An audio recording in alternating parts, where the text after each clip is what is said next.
Marina had moved into apartment 402 only 3 weeks ago, but she already sensed something was off about the building. What you did. It was an old building in the city center, with dimly lit hallways and a creaking elevator to each floor. What bothered her most, however, was the absolute silence that reigned during the day. A silence broken only by the heavy footsteps coming from apartment 403, right next door. The footsteps always began at 3:17 a.m. Marina knew the exact time because, from the very first night, she'd woken up at that precise moment. They weren't the normal footsteps of someone getting up to go to the bathroom or get a glass of water. They were calculated, deliberate steps, as if someone were walking in circles around the apartment. In the fourth week, Marina decided to investigate. During the day, she knocked on the door of 403. No one answered, but she could have sworn she heard someone breathing on the other side.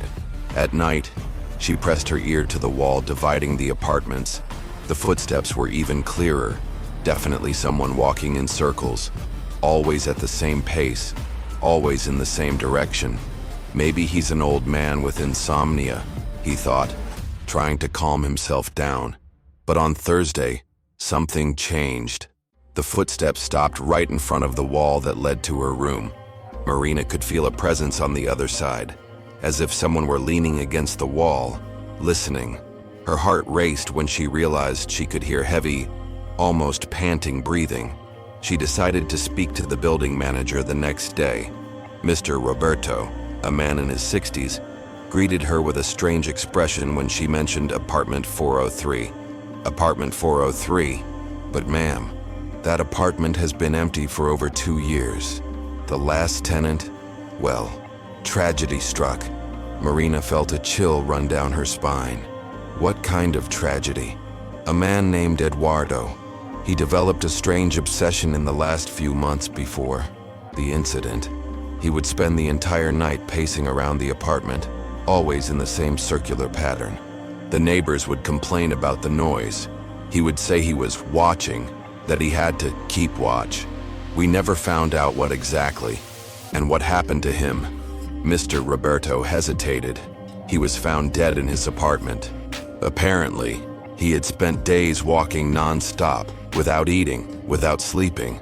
He died of exhaustion, still standing, leaning against the wall that leads to his current room. That night, Marina couldn't sleep. At 3:16 a.m., she got up and stood beside the bed, staring at the wall. At 3:17 a.m., sharp, the footsteps began. But this time, she noticed something terrifying. The footsteps weren't coming from above the floor of the neighboring apartment. They were coming from inside the wall itself. The sound was muffled, as if someone were walking between the building's walls. Marina pressed her ear against it and almost screamed. The heavy breathing was right there, inches from her face, separated only by the drywall. Then she heard the voice, low, husky, as if coming from far away. "I know you're there. I'm watching. Always watching." Marina ran into the living room and turned on all the lights. She picked up the phone to call the police, but the call wouldn't go through. She tried her cell phone. No signal. It was as if something was interfering with the communications. The footsteps stopped abruptly. The silence that followed was even more terrifying than the previous sound. Marina stayed awake for the rest of the night, sitting on the living room couch with all the lights on. The next day, he returned to the building manager. Mr. Roberto seemed even more distraught. "Mrs. Marina, I need to tell you the rest of the story. Eduardo, he didn't die alone. In the days before his death, other residents reported strange phenomena. Televisions that turned on by themselves, phones that didn't work, sounds coming from inside the walls. But that's impossible. The forensic report was never fully released. But I have a friend who worked on the team. He told me they found something disturbing in apartment 403. Eduardo had made holes in the walls, trying to get to the other apartments. He was obsessed with the idea that he needed to keep an eye on all the residents. What about the holes? They were sealed before the new tenant moved in. Or at least, they were supposed to be. That afternoon, Marina decided to leave home and only return the next morning. She spent the night at a friend's house, but even there she couldn't relax. She felt as if she were being watched. When she returned to her apartment the next day, she found something that nearly made her faint. On the bedroom wall, exactly where she pressed her ear in the wee hours, was a circular mark, as if someone had pressed their face against the drywall for hours. And in the center of the mark was a small hole, so small it was only visible up close, but large enough for someone to peer through. Marina moved out that same day, taking nothing but the clothes on her back. 2 weeks later, she learned from the building manager that the new tenant of 402 had made a strange complaint: footsteps in the early morning and a constant feeling of being watched. Apartment 403 remained officially empty, but at 3:17 a.m. every morning, Eduardo continued his eternal vigil, pacing the walls of the building, watching, always watching. Some say his obsession with watching others was so intense that not even death could interrupt it. The mark on the wall of apartment 402 never disappeared, no matter how many coats of paint were applied. And the small hole in the wall remained there, like an eye that never closes, always on the lookout for the next unsuspecting resident. Marina could never sleep completely again. Wherever she lived, she would wake up at 3:17 a.m. with the feeling that someone was walking around her, watching her every move. Because some obsessions are so powerful they transcend physical existence itself. Fernanda has always been skeptical of the supernatural. As an investigative journalist, she was accustomed to solving mysteries with logical explanations. So when she started receiving calls from an unknown number at 11:45 p.m. every night, her first reaction was irritation, not fear. The first call came on a rainy Tuesday in March. Fernanda was finishing a story on municipal corruption when the phone rang. An unknown number. She answered, thinking it might be a source with important information. "Hello?" Silence on the other end. Then, heavy breathing and a male voice, distorted, as if coming through a filter. "You know what you did. Who are you? What do you want?" The call has been terminated. The calls continued over the following nights, always at the same time, always with the same distorted voice repeating enigmatic phrases. "You know what you did. Time is running out. She won't rest until you pay." Fernanda tried to trace the number, but it was impossible. She filed a police report, but without direct threats, there wasn't much they could do. She changed her landline number, but the calls continued to arrive, now on her cell phone. In the second week, the voice began giving specific details about Fernanda's life. "You were wearing the blue blouse today. I saw you when you stopped at the traffic light on Rua das Palmeiras. Your cat is fine, sleeping in the bed." The most disturbing thing is that every detail was correct. Fernanda installed security cameras in her home and began to vary her routine, but the voice always knew where she was and what she was doing. "Who are you?" he shouted one night as he answered the phone. "What do you want from me?" The answer left her cold. "It's not me who wants something from you, Fernanda. It's her. And she's getting impatient." "Who is she?" "You know very well who you are. Carla hasn't forgotten what you did. Neither have I." Carla. The name hit Fernanda like a punch in the gut. Carla had been her best friend in college 15 years ago. Carla had died in a car accident on a night Fernanda would rather forget. That December night in 2008, they had gotten into a huge fight at a party. Carla wanted to drive away, but she was drunk. Fernanda had the car keys, but she was angry with her friend over a disagreement about a boy. Instead of insisting that Carla not drive, he angrily handed her the keys back and said, "Do what you want. It's not my problem." 2 hours later, Carla crashed her car into a tree. She died instantly. Guilt had tormented Fernanda for years, but she had never told anyone about the fight or how she could have prevented the tragedy. How did that voice know? The calls intensified. Now they came several times a night, each time with more details about that fateful night. You could have saved her. Her last words were your name. She died, thinking you hated her. Fernanda began having trouble sleeping. She had lost weight, was pale. and had dark circles under her eyes. Co-workers kept asking if she was sick. She considered seeking psychiatric help, thinking she was having some kind of nervous breakdown. Then, one Thursday, the voice said something that changed everything. "Meet me at São Miguel Cemetery, Carla's grave, midnight tonight. Let's get this over with." Fernanda knew she shouldn't go. He knew it was dangerous to encounter an unknown stalker in a cemetery at midnight. But journalistic curiosity and the need to resolve the situation prevailed. He arrived at the cemetery at 11:50 p.m. The place was deserted, lit only by the full moon. He found Carla's grave easily. He had only visited it once before, at the funeral 15 years ago. At midnight, he heard footsteps behind him. He turned and saw a tall figure dressed in black, his face hidden by the shadow of a hood. "You came," the voice said, now undistorted.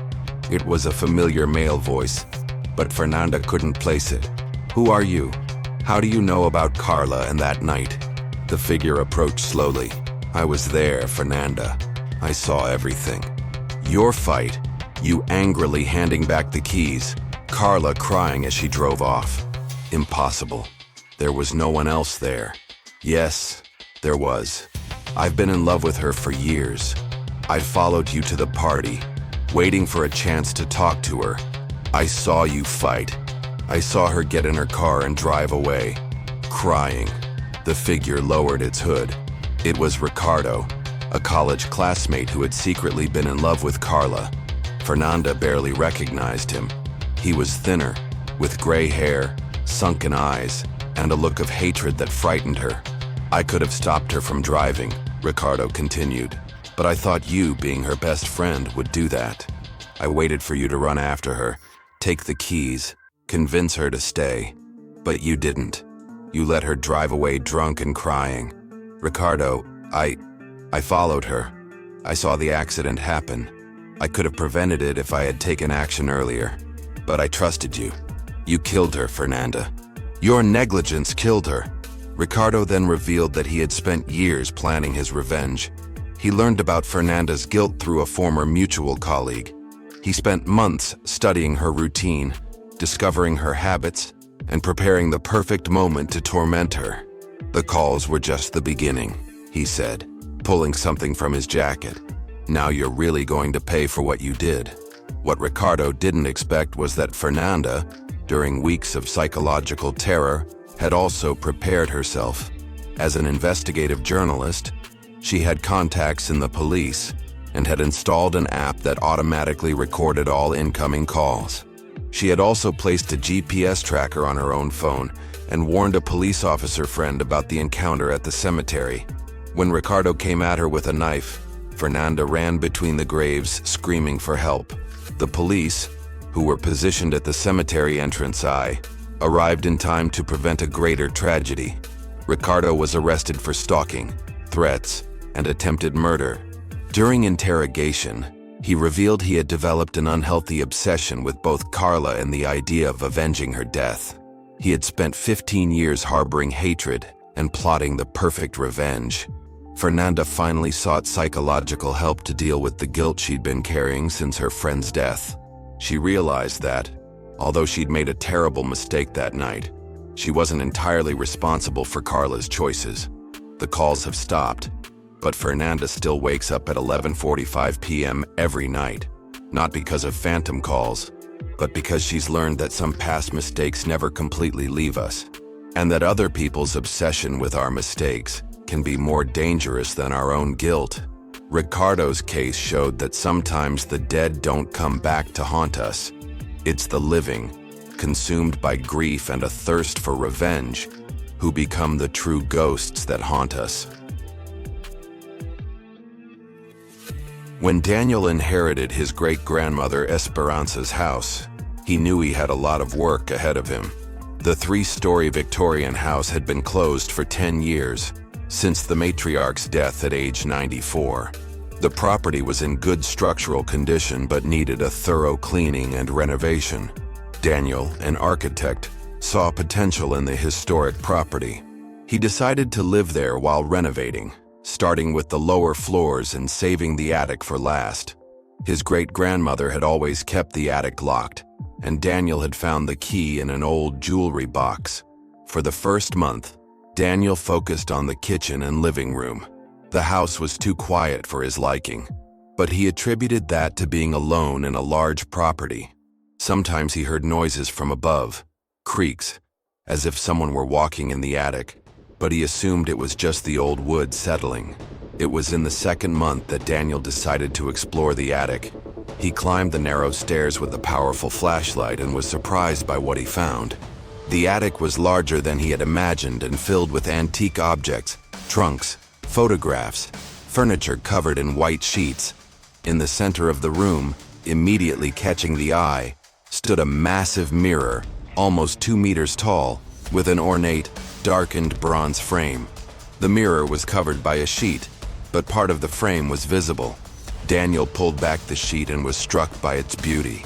The mirror appeared to be in perfect condition, without stains or cracks. Its reflection was crisp and clear. He decided the mirror would be perfect for the master bedroom after the renovation.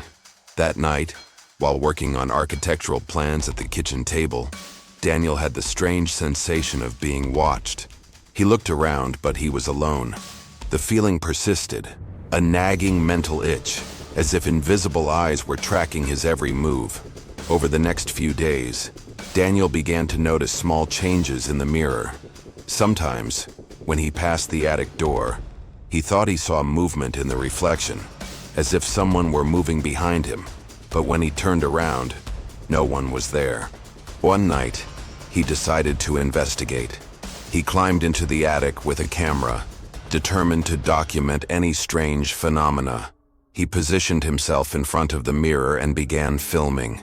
On the camera's monitor, he saw only his own reflection. But in the mirror itself, he began to notice something disturbing.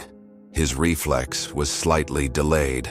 When he moved his right hand, it took a fraction of a second for his reflex to do the same. When he smiled, it took a while for his reflex to smile back. It was subtle, almost imperceptible, but it was happening. Daniel recorded for 20 minutes, then went downstairs to review the footage. There was nothing unusual in the video, just him talking to himself in front of a regular mirror. But he was certain of what he had seen. The next night, he returned to the attic. This time, the delay in his reflection was more pronounced. When Daniel waved, it took almost a full second for the reflection to wave back. And there was something more disturbing. The expression on the reflection's face didn't quite match his own. When Daniel frowned in concern, his reflection smiled slightly. When Daniel tried to smile testily, his reflection maintained a serious, almost hostile expression. "That's impossible," Daniel muttered. To her horror, the reflection moved its lips in response, but not in sync with her words. It seemed to be saying something different. Daniel ran out of the attic and locked the door. He stayed awake all night, trying to find logical explanations. Maybe it was stress, exhaustion, some kind of hallucination caused by overwork. But the next morning, he found something that made him question his sanity. Footprints on the floor of the hallway leading to the attic. Footprints that weren't his. They were larger and had a different tread pattern. Daniel decided to research the mirror's history. In the papers left by his great-grandmother, he found a letter dated 1962, written by her to an antique dealer. "I strongly urge you to remove the mirror from the attic. The phenomena are intensifying, and I fear for the family's safety." The mirror belonged to the Carvalho family before it came to us, and I understand they also had problems with the piece. I can no longer ignore what is happening. The letter had never been sent. Daniel searched for information about the Carvalho family and discovered a disturbing story. In 1923, 3 members of the family had died under mysterious circumstances. They were all found in the attic of their home, in front of a large antique mirror. The cause of death was never determined. They simply stopped living, as if their souls had been sucked out of their bodies. The mirror had since been sold to Daniel's family. Determined to put an end to the situation, Daniel returned to the attic one sunny afternoon, armed with a hammer. He would break the mirror and put an end to the situation. But when he reached the attic, he saw something that paralyzed him with terror. In the mirror, there were two figures, his own reflection and, next to it, a shadowy figure that didn't correspond to anything in the real world. The shadowy figure in the mirror turned to him and smiled. It was a cruel, predatory smile. Then, to Daniel's utter horror, the figure began to step out of the mirror. First a hand, then an arm, then half a body emerging from the mirrored surface as if it were water. Daniel stood paralyzed, unable to move as he watched a shadow entity literally step out of the mirror and into the real world. The entity had a human form, but was made of dancing shadows. Where its eyes should have been, there were only 2 points of red light. It moved toward Daniel with fluid, unnatural movements.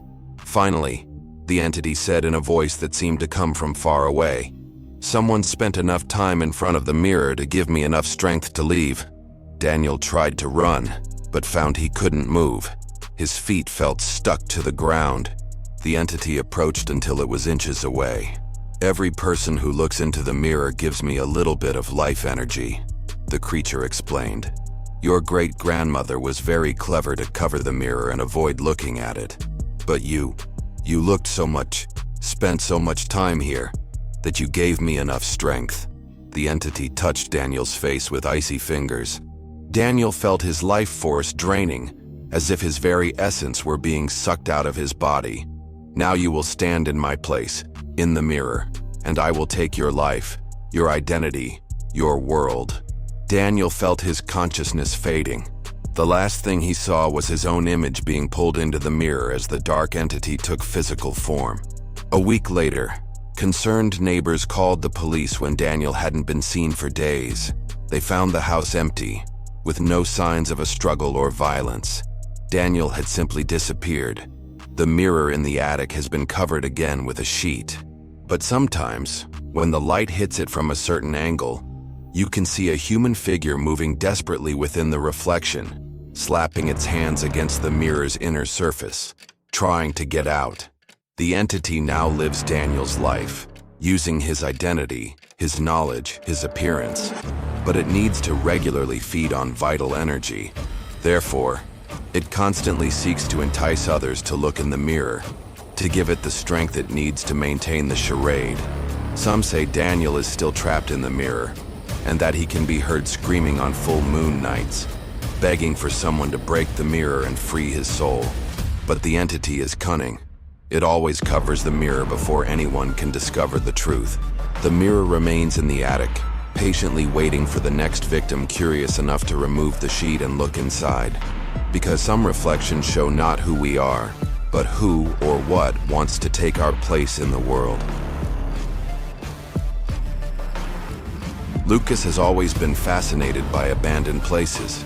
As an urbex photographer, urban exploration photographer, he spent years documenting empty buildings, decommissioned factories, and places forgotten by time. His specialty was places with a dark history, those that held disturbing secrets. That's how I learned about the old AM radio station Voz da Esperanza, abandoned 20 years ago on the outskirts of the city. The station had operated from 1952 to 2003, when it was shut down after a series of strange incidents that have never been fully explained. Lucas researched the station's history and discovered that the station had been the scene of at least 3 unexplained deaths. In 1987, a nighttime announcer was found dead in the booth, apparently of a heart attack, at the age of 28, with no history of heart problems. In 1995, a technician was electrocuted under bizarre circumstances. He was working on equipment that was disconnected from the power supply. In 2002, a night security guard disappeared while on duty and was never found. Despite the dark history, or perhaps because of it, Lucas decided it would be the perfect location for his next photography project. Lucas arrived at the station on a September afternoon. The 2-story building was clearly abandoned, with broken windows, vegetation growing on the walls, and a fence that had been cut in several places by previous explorers. The main entrance was locked, but Lucas found a side window through which he could enter. The interior was in an advanced state of decay, equipment covered in dust, wires loose, furniture overturned by vandals. But what caught Lucas's attention most was the main studio on the second floor. Unlike the rest of the building, the studio seemed untouched by time. The equipment was still in its original positions, covered in a thin layer of dust. The main microphone hung over the announcer's desk as if someone had just taken a break. Lucas began photographing, using flash to capture the details of the decay. It was during the third shot that he noticed something strange. On the monitor of one of the cameras, a faint glow appeared as the flash fired, as if the camera still had residual energy. Curious, Lucas examined the equipment more closely. There was no electricity in the building. The utility had cut off the power years ago, but some of the meters showed minimal activity, as if there were an alternative power source.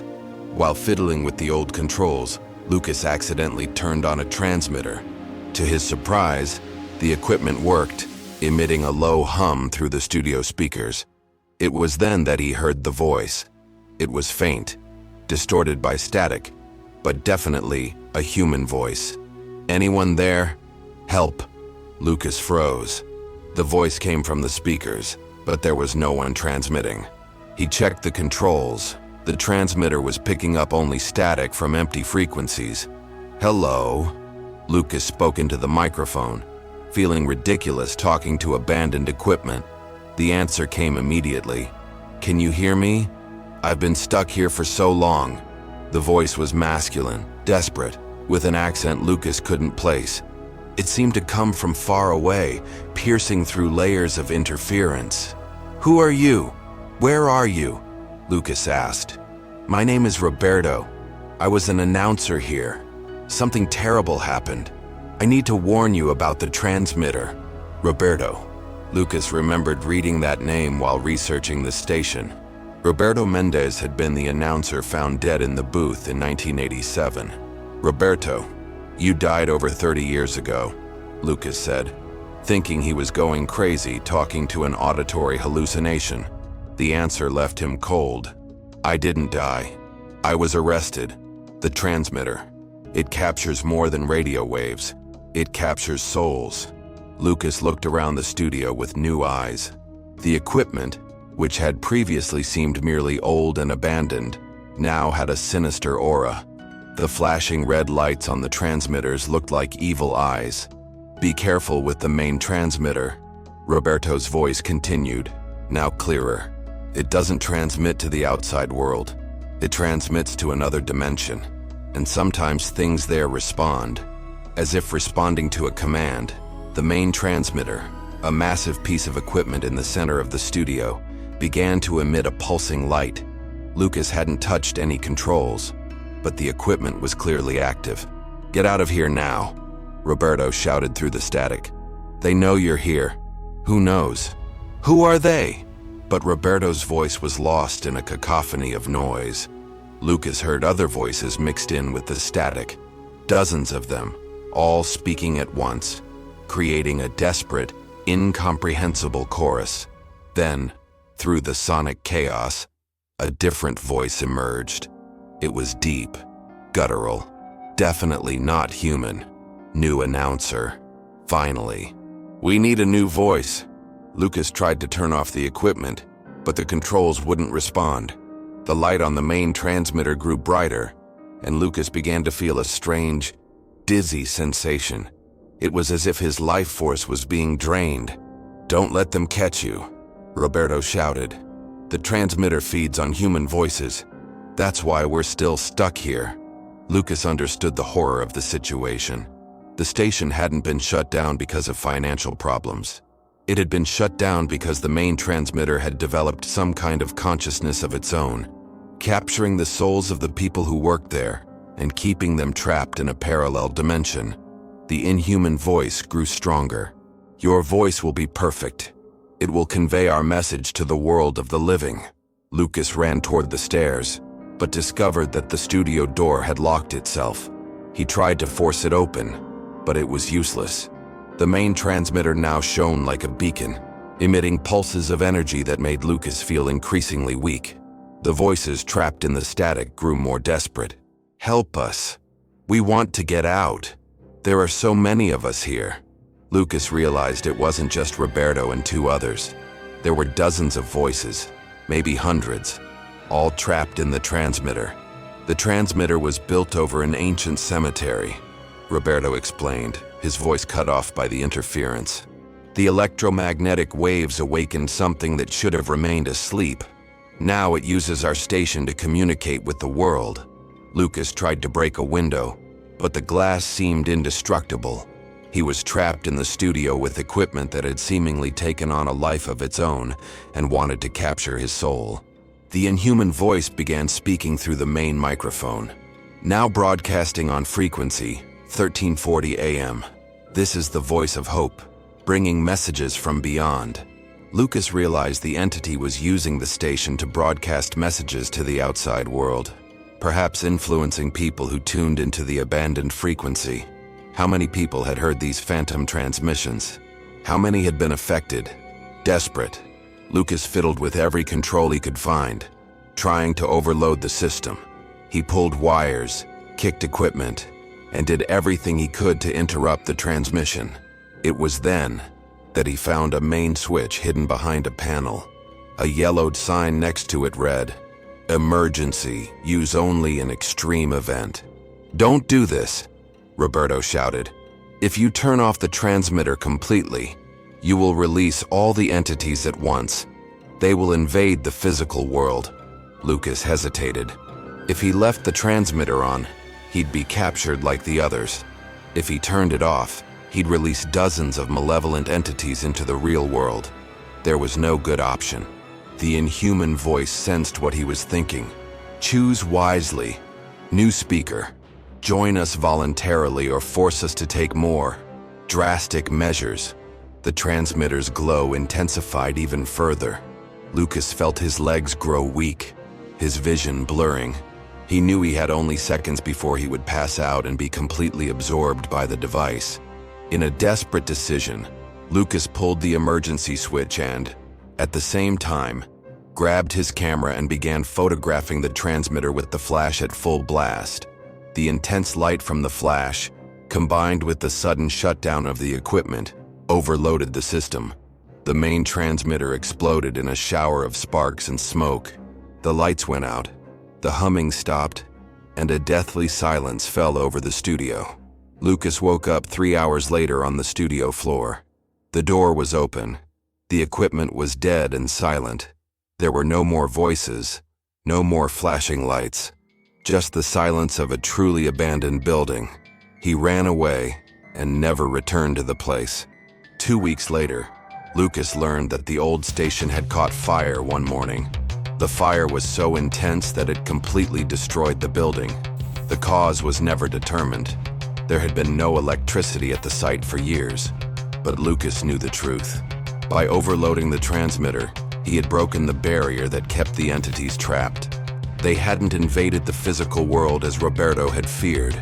Instead, without the transmitter to keep them anchored, they had simply dissipated, finally finding the rest they had sought for decades. Lucas never photographed abandoned places again.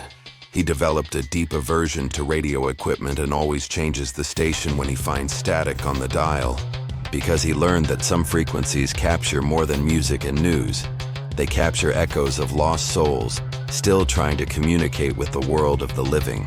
And on stormy nights, when electromagnetic waves become unstable, people report hearing a phantom transmission on the 1340 AM frequency. A male voice, full of gratitude, simply says, "Thank you for freeing us. Now we can finally rest in peace." This voice belongs to Roberto Mendez, finally free after decades trapped in a dimension between life and death, transmitting a final message of hope before heading to the definitive afterlife.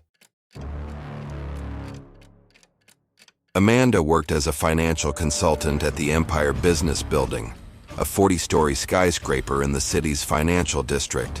It was an imposing building, built in the 1960s, that housed dozens of major companies. Amanda had noticed a peculiarity from day one. The elevators didn't have a button for the 13th floor. When he asked the doorman about it, Mr. Jose just shrugged and said, "Superstition, miss. Many buildings don't have a 13th floor. It goes from the 12th straight to the 14th. Amanda thought it was strange, because there was clearly a 13th floor. She could see the windows through the building's exterior, but you assumed it was a maintenance stage or something. Working on the 23rd floor meant using the elevator several times a day. Amanda soon realized that the building's elevators had their quirks.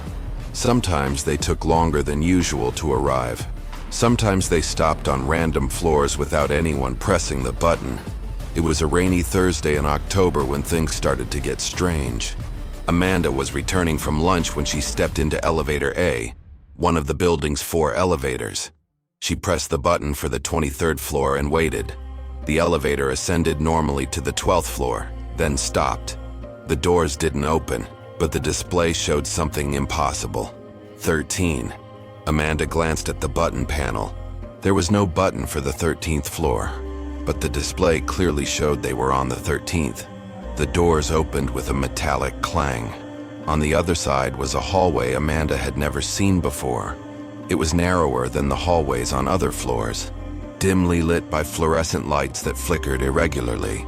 The carpet was different, darker, with a pattern that hurt the eyes when looked at directly. Amanda hesitated. She knew she should press the button to close the doors and continue her ascent, but curiosity got the better of her. She took a step out of the elevator. The hallway stretched in both directions, with doors numbered like any other commercial floor, 1301, 1302, 1303. But something was wrong. The doors were slightly different, taller, narrower, made of a dark wood that seemed to absorb the light. Amanda walked down the hallway, trying to peek through the cracks in the doors. They all seemed empty, but there was a sense of constant movement, as if someone was always walking right behind her. She reached room 1313 and stopped. Unlike the others, this door was ajar.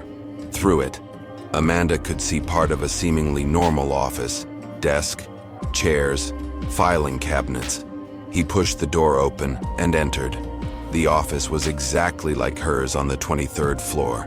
Same furniture arrangement, same wall decorations, same personal items on the desk. It was a perfect copy, except for one disturbing detail. In her chair sat a woman identical to herself.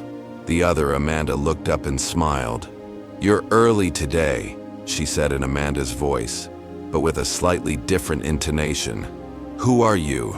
Amanda asked, her heart racing. "I am you," replied the other.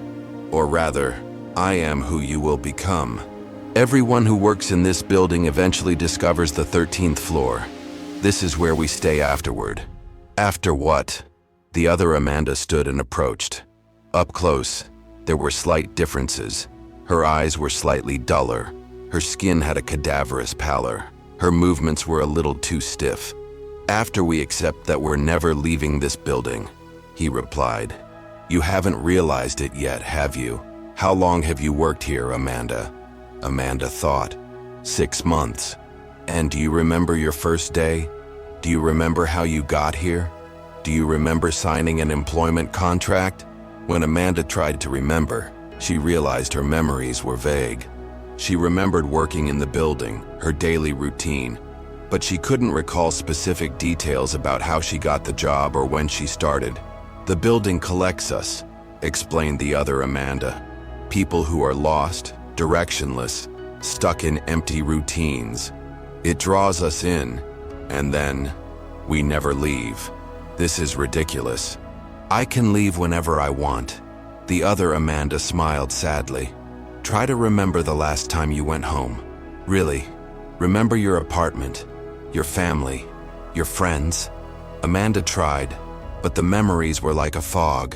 He could remember working, using the elevator, having lunch at the building's restaurant, but nothing else. It was as if his life existed only within the Empire Business Building. "Welcome to the 13th floor," said the other Amanda. This is where all the employees in the building actually work. The other floors are just illusions to keep us busy while we accept our condition." Amanda ran back to the elevator, but found it gone. Where the elevator should have been, there was only a solid wall. "The elevator only appears when you're ready to accept the truth," said the other Amanda, who had followed her. "When you stop resisting, it will return." Amanda spent hours searching for a way out of the 13th floor. She tried the emergency stairs, but they simply ended in a solid wall. She tried to break a window, but the glass was indestructible. Eventually, exhausted, she returned to room 1313. The other Amanda was still there, working calmly at the computer. "Why are you doing this?" Amanda asked. "Because that's what we do. We work. It's our job. The building keeps us here to work forever." "But what is this work for?" The other Amanda showed her the computer screen. It was full of numbers and codes that made no sense. "I don't know. We never knew. But that's what we do." Amanda looked around the office and noticed more disturbing details.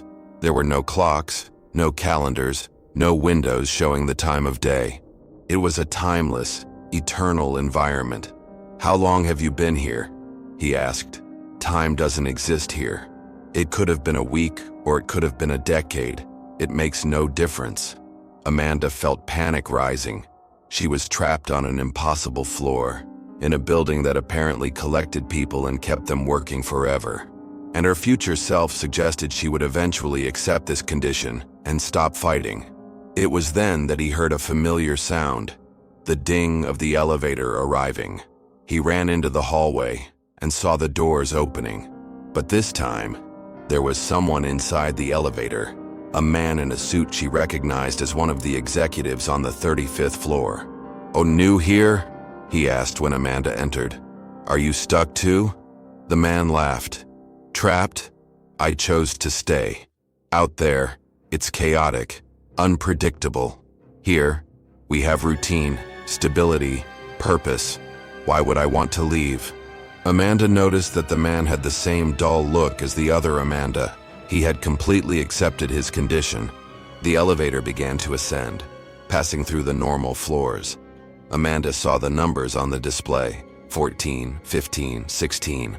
When she reached the 23rd floor, her original floor, the doors opened. Amanda rushed out of the elevator and headed straight to her office.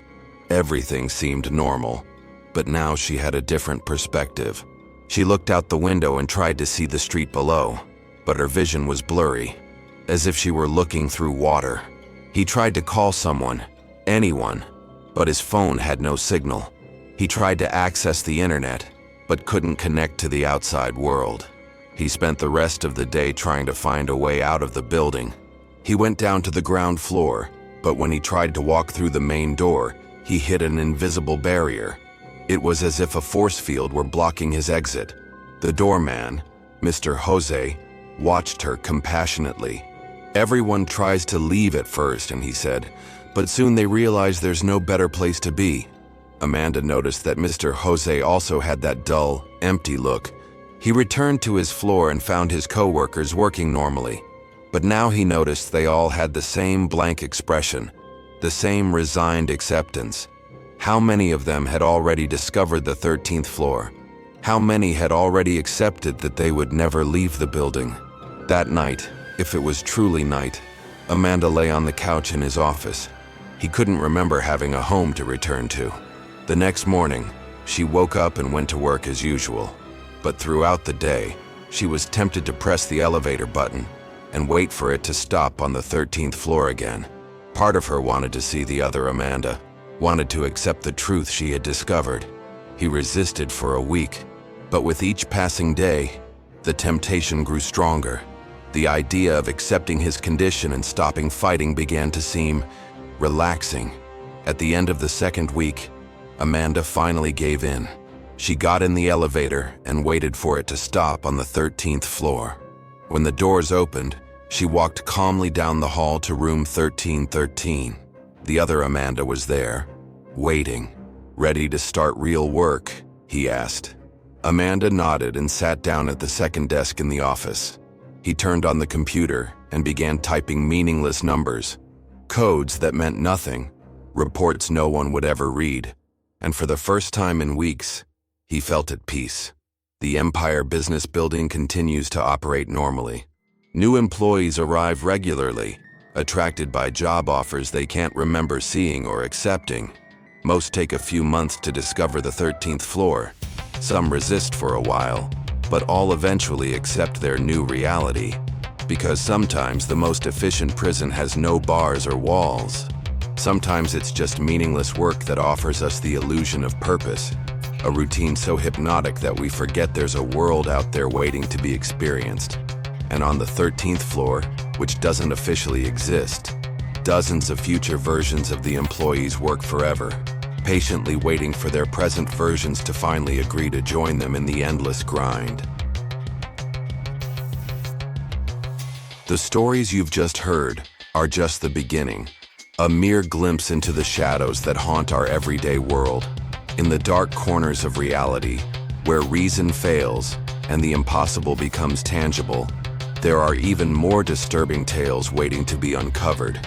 If these tales have awakened in you an insatiable hunger for authentic horror, if the chill that ran down your spine has left you thirsting for more, then you are ready to delve into the depths of our dark archive. In the pinned comments below, you'll find the link to our exclusive ebook, Macabre Encounters, 50 True Tales of Horror, 50 Real Stories, Documented and Investigated, 50 Encounters with the Inexplicable that will haunt your dreams and challenge everything you think you know about reality. Each page reveals secrets that should remain buried.